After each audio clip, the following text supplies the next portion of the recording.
وأحسن منك لم تر قط عيني وأجمل منك لم تلد النساء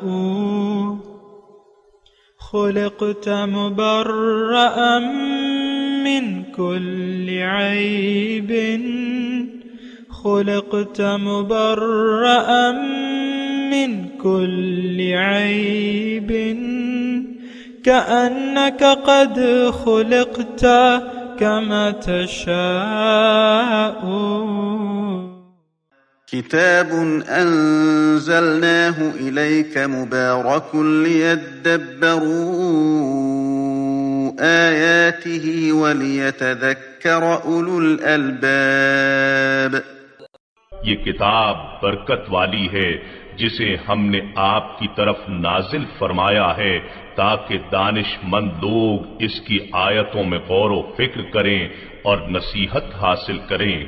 اللہم صلی علی سیدنا محمد وعلی آل سیدنا محمد بعدد کل ذرۃ مئۃ الف الف مرۃ.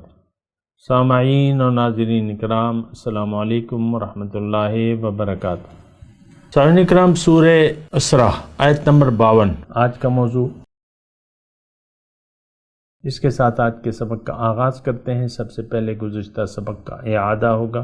اعوذ باللہ من الشیطان الرجیم. پناہ مانگتا ہوں میں اللہ کی شیطان مردود سے. بسم اللہ الرحمن الرحیم. شروع اللہ کے نام سے جو بڑا مہربان نہایت رحم والا ہے. وقالوا أَإِذَا كُنَّا عِظَامًا وَرُفَاتًا أَإِنَّا لَمَبْعُوثُونَ خَلْقًا جَدِيدًا. اور کہتے ہیں کہ جب ہم مر کر بوسیدہ ہڈیاں اور چور چور ہو جائیں گے تو کیا از سر نو پیدا ہو کر اٹھیں گے؟ قُلْ كُونُوا حِجَارَةً أَوْ حَدِيدًا. کہہ دو کہ خواہ تم پتھر ہو جاؤ یا لوہا.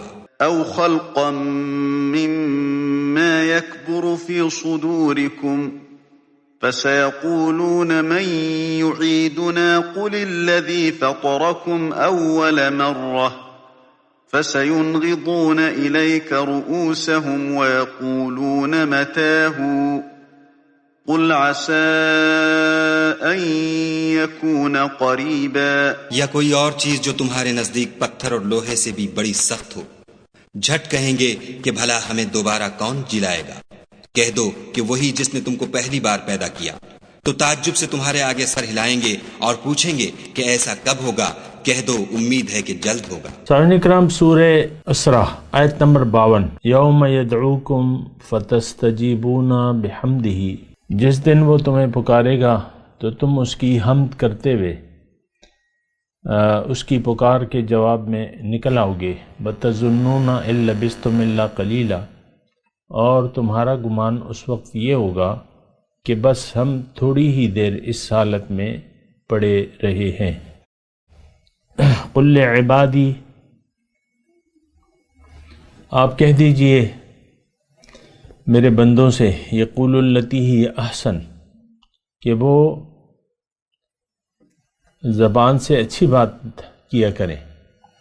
ان الشیطان ینزغ بینہم، یہ دراصل شیطان ہے جو انسان کے درمیان فساد ڈلوانے کی کوشش کرتا ہے. ان الشیطان کان للانسان عدوا مبینا، بے شک شیطان انسان کا کھلا دشمن ہے. ربکم اعلم بکم، تمہارا رب تمہارے حال سے زیادہ واقف ہے. ان یشاء یرحمکم، چاہے تو تم پر رحم کرے. او ان یشاء یعذبکم، یا تمہیں عذاب دے.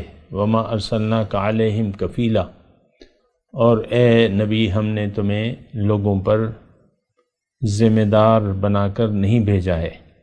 سامعین اکرام، سورہ اسراء ہے اور مختلف مضامین ہیں، اور بنیادی مضمون وہی ہے کہ اللہ تعالیٰ مومنوں کو ہدایت دے رہا ہے کہ تم نے کیسا کرنا ہے.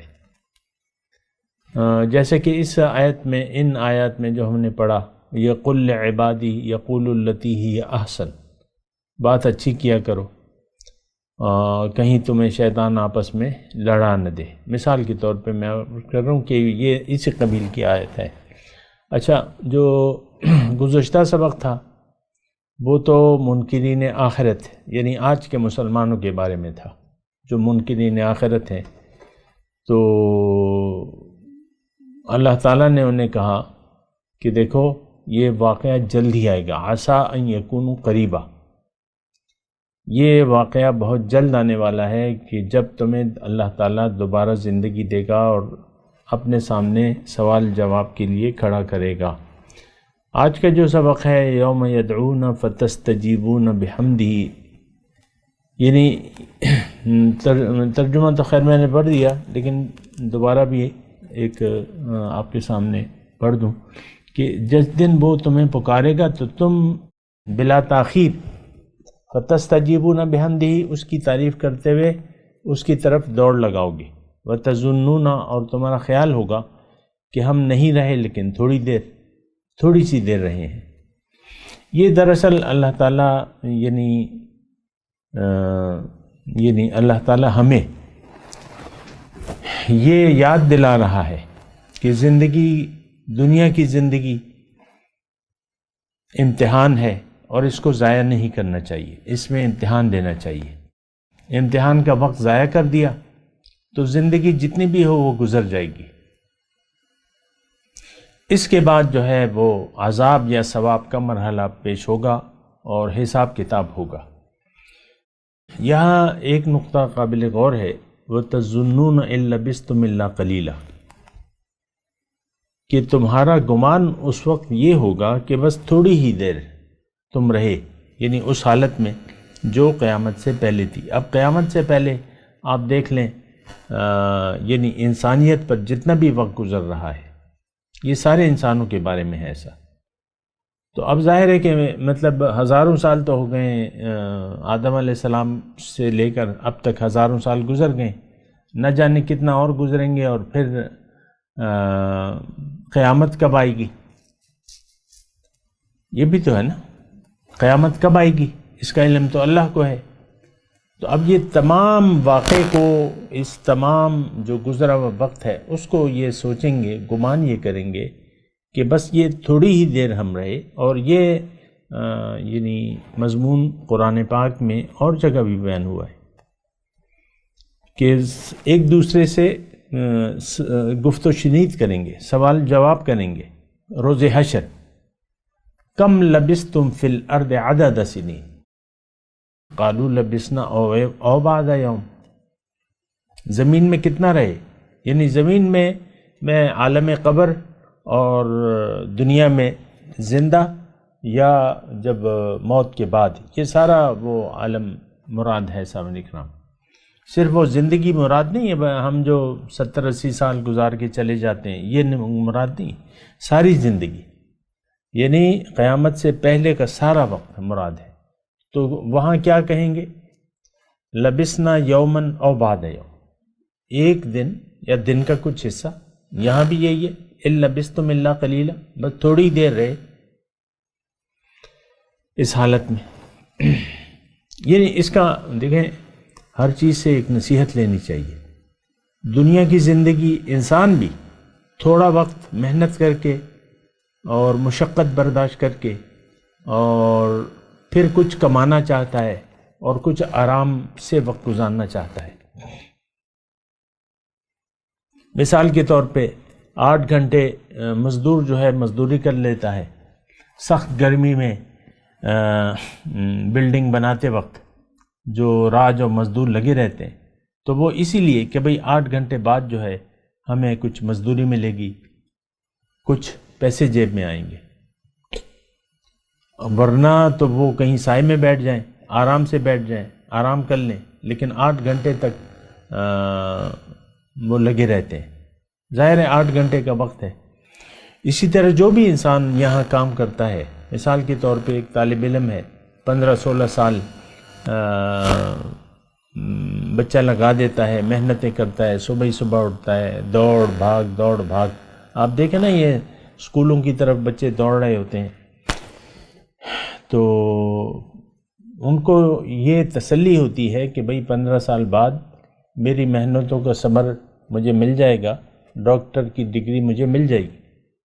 اور وہ آپ دیکھتے ہیں کس طرح وہ کانوکیشن کے دن کس طرح وہ اپنی ڈگریاں، وہ ٹوپیاں اچھالتے ہیں ہوا میں اور تصویر بھی کھنچواتے ہیں اس میں خوشی سے کہ بس بیڑا پار ہو گیا۔ تو یہ دیکھیں انسان دنیا میں بھی ایسا ہے، یعنی اس کا ذہنیت ایسی ہے، آمادہ ہو جاتا ہے کام کے لیے۔ لوگ سخت سے سخت کام کرتے ہیں اور پھر کہتے ہیں اس آسرے میں ہمیں کچھ مل جائے گا۔ یہ اصل میں دنیا جو ہے، یعنی مقصد کہنے کا یہ ہے کہ دنیا دارالعمل ہے، دارالجزا نہیں ہے۔ یہاں آپ نے محنت کرنی ہے، اور اللہ تعالیٰ نے یہ بات بھی نوٹ کر لیں کہ اللہ تعالیٰ نے ہمیں مشقت کے لیے بنایا ہے۔ لقد خلقنا الانسان فی کبد، انسان کو میں نے مشقت میں پیدا کیا ہے۔ یا ایھا الانسان انک کادح الی ربک کدحا فملاقی، اے انسان تم خوب محنت کرتے ہو رب کے راستے کی طرف، اور رب کے راستے میں خوب محنت کرتے ہو، اور اگر تم ایسا کر لو گے، محنت اور مشقت سے کام لوگے، تو یقین رکھو کہ تمہاری ملاقات اس سے ہو جائے گی۔ تو اصل میں بات کیا ہے؟ بات یہ ہے کہ یعنی دوسری زندگی پر تو ہمارا یقین نہیں ہے، کس کا؟ آج کے مسلمانوں کا، اور ہم ظاہر کے لیے جی رہے ہیں اور ظاہر کے لیے محنت کر رہے ہیں۔ ضل سعیہم فی الحیات الدنیا، ساری کوششیں ہماری دنیا کے لیے ہیں۔ وَهُمْ يَحْسَبُونَ أَنَّهُمْ يُحْسِنُونَ صُنْعًا، اور وہ گمان یہ کرتے ہیں کہ وہ کوئی اچھا کام کر رہے ہیں۔ تو بہرحال یعنی انسان جو ہے اسی طریقے سے یعنی دوبارہ زندگی کے خیال میں ہم لوگ زندگی نہیں گزار رہے، لیکن اللہ تعالیٰ ہمیں اس آیت میں یاد دلا رہا ہے کہ تمہاری جتنی بھی زندگی ہے لیکن وہ بہت تھوڑی ہے، اور دنیا میں ہمارا یہ قانون ہے کہ تھوڑے زیادہ فائدے کے لیے تھوڑا ہم مشقت برداشت کر لیتے ہیں۔ حضور صلی اللہ علیہ وسلم میرے آقا فرماتے ہیں کہ دنیا کی مثال آخرت کے مقابلے میں ایسی ہے جیسے کوئی سمندر میں اپنی انگلی ڈبو دے اور پھر جتنا پانی اس کی انگلی پر لگا رہے، یہ دنیا کی مثال ہے، اور سمندر کی مثال جو ہے آخرت ہے۔ تو میں بھی اپنے آپ کو بھی نصیحت کر رہا ہوں، آپ کو بھی نصیحت کر رہا ہوں کہ آخرت کی زندگی کے بدلے دنیا کو ترجیح مت دیں، بلکہ آخرت کو ترجیح دیتے ہوئے آخرت کے خیال میں زندگی گزاریں۔ سبحان اللہ، بہت اچھا خیال ہے۔ کیا ہوگا؟ رب کی ملاقات، رب کا دیدار، سبحان اللہ، رب کا تقرب۔ ان المتقین فی جنات و نہر فی مقعد صدق عند ملیک مقتدر۔ متقین کہاں پہ ہوں گے؟ متقی کون؟ جنہوں نے محنت مشقت میں زندگی گزار دی ہوگی، امتحان دیتے ہوئے زندگی گزار دی ہوگی۔ جنات، باغات ہوں گے، نہریں ہوں گی، سچی بیٹھنے کی جگہ ہوگی۔ کہاں؟ عند ملیک مقتدر، اس مقتدر بادشاہ کے دربار۔ سبحان اللہ۔ حدیث میں آتا ہے کہ جنتی جو بعض جنتی ایسے ہوں گے کہ دن میں 2 مرتبہ ان کو رب کا دیدار عطا ہوگا، رب اپنا دیدار ان کو عطا کرے گا۔ سبحان اللہ، سوچ نہیں سکتے جو زندگی آنے والی ہے نا مومن کے لیے۔ فلا تعلم نفس ما اخفی لهم من قرۃ اعین، کوئی نفس نہیں جانتا کہ اس کی آنکھوں کی ٹھنڈک کے لیے میں نے کیا کیا تیار کر رکھا ہے۔ سبحان اللہ، بیان بھی نہیں ہو سکتا، کوئی نفس نہیں جانتا۔ فلا تعلم نفس، کوئی نفس نہیں جانتا، ما اخفی لهم، کہ جو پوشیدہ کر رکھا ہے اللہ تعالیٰ نے ان کی آنکھوں کی ٹھنڈک کے لیے۔ تو اس کا بیان تو نہیں ہو سکتا، لیکن وہ ہے، وہ اصل حقیقت وہ زندگی ہے، اصل زندگی وہ زندگی ہے۔ وَإِنَّ الدَّارَ الْآخِرَةَ لَهِيَ الْحَيَوَانُ لَوْ كَانُوا يَعْلَمُونَ۔ اصل زندگی وہ ہے اگر ہم سمجھیں۔ تو دیکھیں، ایک بات میں اپنے آپ کو بھی کہہ رہا ہوں اور آپ کو بھی کہہ رہا ہوں کہ وہ زندگی اٹل بھی ہے اور حقیقت ہے۔ یہاں تو دیکھیں، ہمیں ہمارے پاس جو بھی نعمتیں ہیں، ایک حد سے زیادہ وہ نعمت ہم نہیں استعمال کر سکتے، اور بہت سی پابندیاں ہیں۔ ظاہر ہے کہ یہ مومن کے لیے جیل خانہ ہے۔ الدنیا سجن للمؤمن، قید خانہ ہے، پابندیاں ہیں نا، وہاں پابندی نہیں ہوگی۔ تو یہ بہت بڑا ڈفرنس ہے، فرق ہے۔ لیکن یہ پابندی جو ہے یہ تو بڑی خوشگوار ہے، بڑی خوشگوار پابندی ہے۔ مثال کے طور پہ کسی کو آپ 1 مہینے کے لیے جیل میں ڈال دیں کہ بھئی تم جیل میں بامشقت قید گزار دو اور 1 مہینے بعد تمہیں $1,00,000 تمہیں ملیں گے۔ اب وہ یعنی مثال میں آپ کو دے رہا ہوں، تو بات تو اس سے کہیں بڑھ کے ہے۔ دنیا اگر قید خانہ ہے اور عوض میں جنت ہے تو یہ تو بڑا سستا سودا ہے۔ سبحان اللہ، بخوشی ہم یہ پابندی برداشت کرنے کو تیار ہیں۔ دیکھیں، میں پابندی تو کہہ رہا ہوں، لیکن میرا دل مجھے یہ کہہ رہا ہے کہ تم اس کو نہ کہو پابندی۔ اگرچہ پابند زندگی تو ہے، شریعت کی پابندی، لیکن یہ دراصل آزادی ہے، یہ غلامی نہیں ہے۔ مخلوق سے کی غلامی سے آزاد اور اللہ کے حکم کا پابند، یہ تو بڑی اچھی سودا ہے، بڑی اچھی ڈیل ہے۔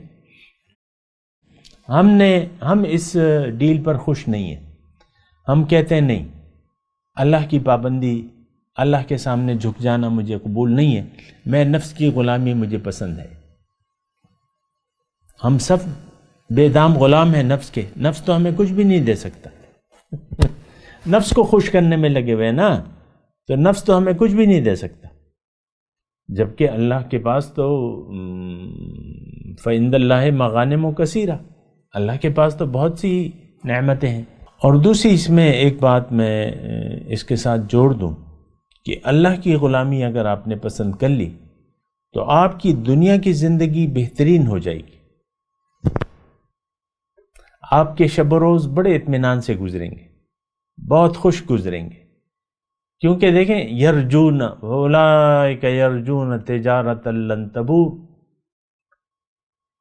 ان الذین لا یرجون لقاءنا من کان یرجو لقاء اللہ۔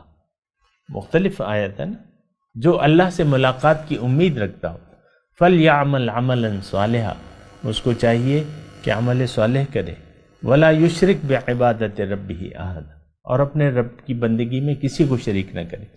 اب یہاں اس آیت میں کیا ہے؟ فمن کان یرجو لقاء ربہ، سبحان اللہ، جو اپنے رب سے ملاقات کی امید رکھتا ہے، اور یہ سچا وعدہ ہے۔ اور ہمیں تو اللہ کے کسی وعدے پہ بھروسہ نہیں ہے، افسوس سے مجھے یہ کہنا پڑتا ہے۔ قربانی دینے کے لیے تیاری نہیں ہے، کسی چیز کی قربانی نہیں دیتے، نہ مال کی نہ جان کی، یہ سب کچھ قربان ہے ایک حکم پہ۔ میں آپ کو یہ کہوں نا کہ حکم پہ قربان ہے، اللہ کے اور رسول کے حکم پر یہ جان و مال کو آپ قربان کر دیں، یہ سستا سودا ہے، یہ مفت سودا ہے، یہ سستا سودا ہے۔ فزت برب الکعبہ، سبحان اللہ۔ صحابی تھے، میدان احد تھا یا میدان بدر تھا، حضور صلی اللہ علیہ وسلم کی معیت میں جہاد جنگ ہو رہی تھی، ایک صحابی گر گئے، زخموں کی تاب نہ لا کے گر گئے، زندہ تھے اور اٹھ نہیں سکتے تھے، انہوں نے اپنے آپ کو گھسیٹتے گھسیٹتے حضور کی قدموں میں پہنچایا، سبحان اللہ، سر رکھ دیا اپنا کیا کہا؟ فزت برب الکعبہ، رب کعبہ کی قسم ہے کہ میں کامیاب ہو گیا۔ تو یہ دنیا جو ہے یہ متاع الغرور ہے، دھوکے کا سامان ہے، لیکن آپ نے دھوکہ نہیں کھانا۔ اللہ نے کہا ہے فَلَا تَغُرَّنَّكُمُ الْحَيَاةُ الدُّنْيَا، ایسا نہ ہو کہ دنیا کی زندگی تمہیں دھوکے میں ڈال دے۔ وَلَا يَغُرَّنَّكُمْ بِاللَّهِ الْغَرُورُ، اور تمہیں وہ دھوکے باز دھوکہ نہ دے دے۔ ہمیں تو دیکھیں پکا پکا دھوکہ لگ گیا ہے۔ یہ آواز میں یہ الفاظ میں نہیں کہنا چاہتا ہوں، لیکن مجبوراً کہنے پڑتے ہیں، کیونکہ بری بات نکالنا جو ہے یہ تو بری بات ہے، بری بات نہیں کہنی چاہیے، لیکن مجبوری ہے۔ میں نہیں کہوں گا تو آپ خوش فہمی میں رہیں گے، آپ خوش فہمی میں رہیں گے۔ میں ایک تو یہ خوش فہمی آپ کی دور کرنا چاہتا ہوں کہ آپ کو دھوکہ نہیں لگا ہے، ہمیں دھوکہ لگ گیا ہے۔ ظاہر کا پردہ، اب پردہ ہے دل پہ بھی، آنکھوں پہ بھی اور کان پہ بھی، ہر چیز پہ پردہ ہے۔ آپ دیکھیں قرآن تو ہماری، نہ قرآن کو ہم سمجھنا چاہتے ہیں، اور یہ ہماری سمجھ سے بالا تر چیز ہے، سمجھ میں نہیں آتا۔ آپ دیکھ لیں، یعنی قرآن بیان ہو رہا ہے، لیکن وَإِذَا قَرَأْتَ الْقُرْآنَ، ابھی ہم نے پڑھا تھا نا، جعلنا بینک وبین الذین لا یؤمنون وَإِذَا ذَكَرْتَ رَبَّكَ فِي نہیں وَإِذَا قَرَأْتَ الْقُرْآنَ، آیت نمبر 45، وَإِذَا قَرَأْتَ الْقُرْآنَ، اور جب قرآن کو تم پڑھو تو جعلنا بینک وبین الذین لا یؤمنون بالآخرۃ حجابا مستورا، ہم تمہارے اور ان لوگوں کے درمیان، جعلنا بینک یعنی جو صاحب قرآن ہے اس کے اور اس کے درمیان پھر ایک حجاب آ جاتا ہے، کیونکہ وہ تو آخرت کی بات کرتے ہیں، ان کا آخرت پر یقین نہیں ہے۔ کس کا؟ آج کے مسلمان کا۔ اپنے ایمان کو تو کہیں ڈٹولے نا، یہ زبانی ایمان تو کسی کام کا نہیں ہے، زبانی ایمان تو کسی کام کا بھی نہیں ہے۔ تو حجاب ہے ہر چیز پہ۔ آپ دیکھ لینا، ہماری سمجھ میں نہیں آتی یہ قبر کی زندگی اور یوم حشر اور پھر جنت کی جو ساری زندگی ہے، یہ ہماری سمجھ سے بالاتر ہے۔ پھر دوزخ کے عذابات، ان پہ نہ ہماری سمجھ میں آتے ہیں نہ یقین آتا ہے۔ یہ کیسے ہو سکتا ہے کہ انسان آگ میں جلے، سخت ترین آگ میں جلے اور یہ کوئلہ نہ بن جائے؟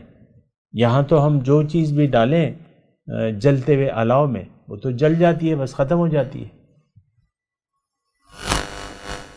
یعنی آپ کسی کبھی ہوتا ہے نا، وہ ہنڈیا آپ رکھتے ہیں تو خاتون خانہ رکھ کے بھول جاتی ہے، یا دودھ ہوتا ہے ہلکی آنچ پہ تو بھول جاتی ہے، تو بس وہ جل کے ختم ہو جاتی ہے، کوئلہ ہو جاتی ہے۔ ہلکی آنچ اور تیز آنچ، اس کا کیا کہنا؟ کبھی ہڈیاں جلی ہے کسی خاتون خانہ کی؟ ہمارے گھر میں تو جلتی رہتی ہے کبھی کبھی، تو وہ کیونکہ انسان بھول جاتا ہے۔ تو آگ یہ ہماری اب سمجھ میں نہیں آتی کہ دوزخ کی آگ اتنی خطرناک، اور جب اس میں کوئی چیز، ہم جہنمی ہوں گے تو وہ جلیں گے کیوں نہیں؟ جلیں گے تو کھالیں گل جائیں گی۔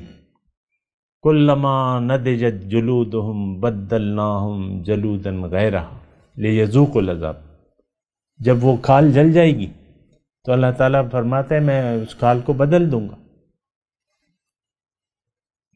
پھر وہ مضمون میں آتا ہے، مفسرین اور کتابوں میں ایسا لکھتے ہیں کہ وہ سیکنڈوں میں جو ہے جل جائے گی، اور پھر سیکنڈوں میں واپس آ جائے گی، دوسری چڑھا دے گا اللہ تعالیٰ۔ بدلناہم جلودا تاکہ وہ عذاب کا مزہ چکے۔ یہ عمل سارا جاری ہوگا، جلے گا، ختم ہوگا، پھر اللہ تعالیٰ وہ کھال کو اوپر چڑھا دے گا۔ اور کھال بھی ذرا دیکھیں، جہنم میں جانے کے لیے موٹا بہت بڑا جسم دیا جائے گا. یہ بات بھی نوٹ کر لیں، یہ کوئی عام جسم نہیں ہوگا. کھال جو ہے یعنی وہ موٹی ہوگی. بہرحال اس کی تفصیلات حدیث میں موجود ہیں، میں آپ کو یہ کہہ رہا ہوں. لیکن میں اصل جو نقطہ ہے وہ یہ ہے کہ دنیا کی زندگی کے دھوکے میں اگر کوئی پڑ گیا، دنیا کی زندگی کے دھوکے میں پڑ گیا اور اس نے دنیا کو آخرت پر ترجیح دے دی، اس کا حال برا ہوگا، اس کا حال بہت برا ہے. دراصل ہم نے ایک سودا کر لیا ہے، یعنی غیر شعوری طور پہ ایک سودا ہم کر چکے ہیں. اپنے طور پہ اللہ نے جو ہمیں جنت کا وعدہ کر رکھا ہے اس کو ہم نے بیچ دیا ہے دنیا کی زندگی کے عوض، کہ ہمیں جنت نہیں چاہیے، بس دنیا کی چاہیے.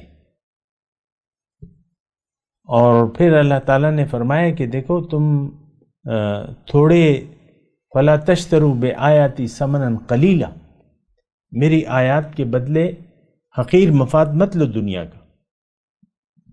ہم نے تو لیا ہوا ہے، جنت کا سودا ہم کر چکے ہیں، جنت کو بیچ کے دنیا کو ہم اختیار کر چکے ہیں. یہ کون؟ یہ آج کا مسلمان.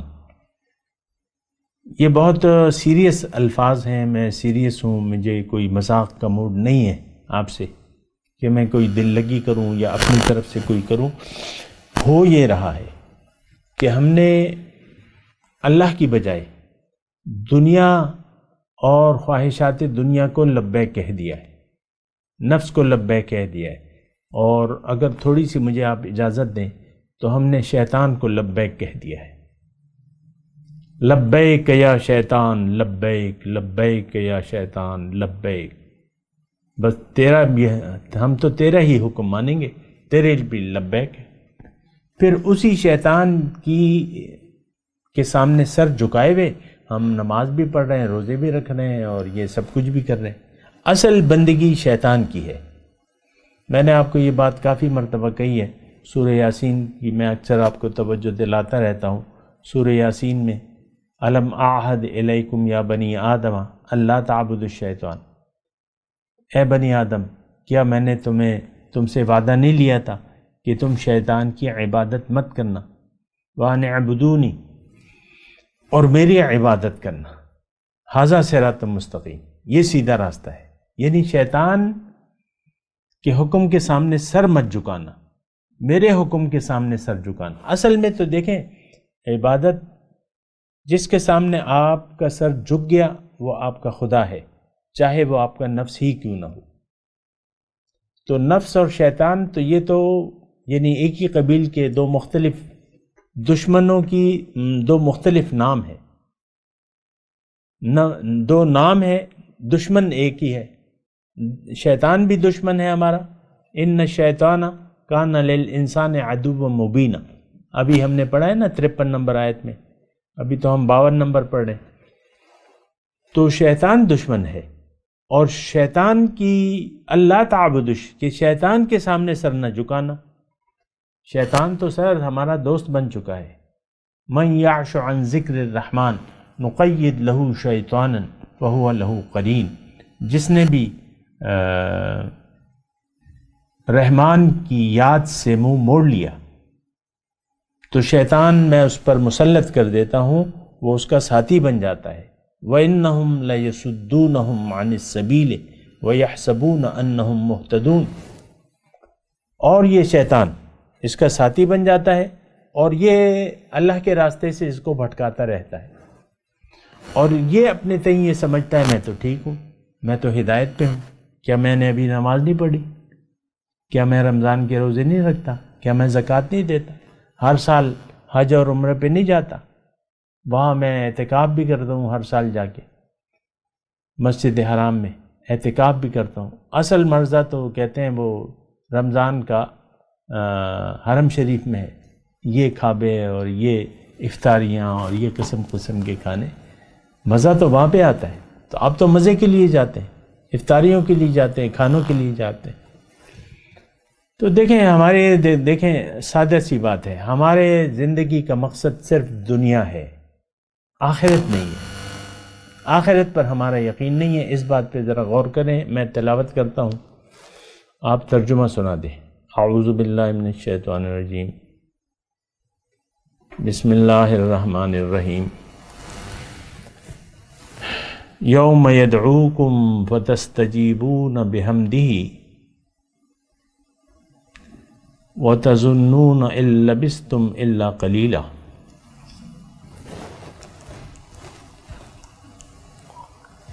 جس دن وہ تمہیں پکارے گا تو تم اس کی حمد کرتے ہوئے اس کی پکار کے جواب میں نکل آؤ گے، اور تمہارا گمان اس وقت یہ ہوگا کہ ہم بس تھوڑی دیر ہی اس حالت میں پڑے رہے ہیں۔ اب ان آیت کی تلاوت اور ترجمہ۔ اعوذ باللہ من الشیطان الرجیم، پناہ مانگتا ہوں میں اللہ کی شیطان مردود سے۔ بسم اللہ الرحمن الرحیم، شروع اللہ کے نام سے جو بڑا مہربان نہایت رحم والا ہے۔ یوم یدعوکم فتستجیبون بحمدہ وتظنون ان لبثتم الا قلیلا۔ جس دن وہ تمہیں پکارے گا تو تم اس کی تعریف کے ساتھ جواب دو گے اور خیال کرو گے کہ تم دنیا میں بہت کم مدت رہے۔ اس کے ساتھ ہی آج کے درس کا وقت اختتام کو پہنچا۔ اگلے درس میں انشاءاللہ ملاقات ہوگی۔ وآخر دعوانا ان الحمد للہ رب العالمین۔ مولایا صلی وسلم دائما ابدا علی حبیبک خیر الخلق کلہم۔